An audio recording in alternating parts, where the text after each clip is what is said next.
How to photograph the partial lunar eclipse on October 28, 2023. Let's go! Hello PhotoPiller, Rafael the Bar here. In this video, learn how to photograph the coming partial lunar eclipse that's happening on October 28, 2023, or any other partial lunar eclipse in the future. So you're ready to learn how to photograph all the phases of the eclipse and also how to photograph it aligned with an interesting subject. Ready? Because as always, everything begins with a plan. As you know, the partial lunar eclipse won't be visible from everywhere. It will be visible on only certain locations on Earth. So the first thing you need to do is to use PhotoPills to figure out where on Earth the eclipse will be visible and at what time each phase of the eclipse will occur. And with this information, you will be able to plan your shot. You'll be able to find your shooting spot, the resting position, and the shooting time. So you can go and photograph the eclipse. So you wish to learn how to plan your lunar eclipse shot. You wish to see how I plan my lunar eclipse shot? Watch this video.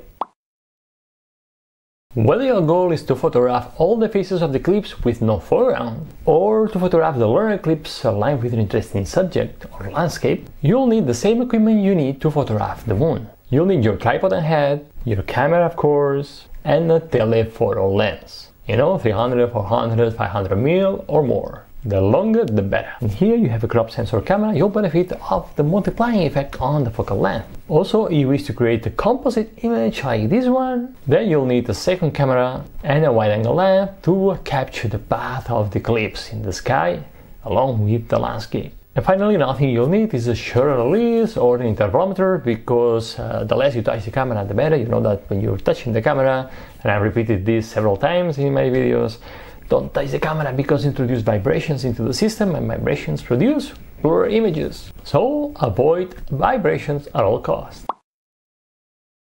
Okay, on the eclipse date, arrive at the planned shooting spot on the location at least 1 hour or so before the shooting time, and set up everything at the planned shooting spot, the red beam position, and make sure that everything is stable. You can use the AR view, tap on AR here to visualize the position of the eclipse of the moon. This is the horizon, to make sure that you are at the right shooting spot. Now set the focal length you wish to use to photograph the eclipse. For example, 500 mil. For example, to photograph just the faces of the eclipse without foreground. Then meet the light on the moon surface before the eclipse begins. And set the aperture to f8 to get a nice depth of field. But get ready to open a bit the diaphragm to f5.6, for example, if you run out of natural light. This is because you want to open the diaphragm to capture more light, because you want to keep the shutter speed under 1 second. And this is because you want to avoid the motion blur on the moon due to the rotation of Earth. Now set the ISO to 100 or 200,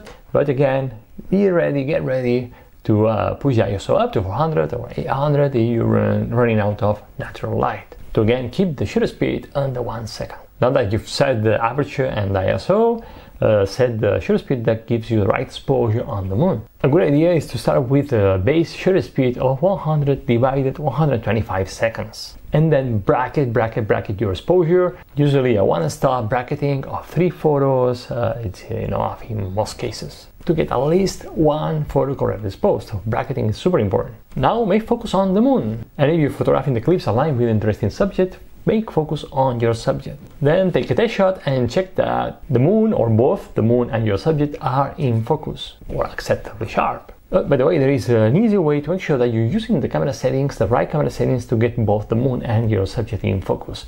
And I explain it in this video. Watch it. And last but not least, check that the exposure is right. Check that you're capturing details both on the highlights and in the dark areas of the moon, on the shadows. And if something looks wrong, make the necessary adjustments on the focusing or the exposure. Okay, now if you wish to keep learning more on how to photograph the eclipse, you want to nail your shot, I invite you to download and read and study well our super detailed lunar eclipse photography guide. I'm going to leave a link in the description of this video and in the first comment below. Download it, it's super interesting. And as always, if you like this video, give me a like, subscribe, and I'll see you next Wednesday in another video. And remember, they have the power to imagine, plan, and shoot legendary photos. Bye!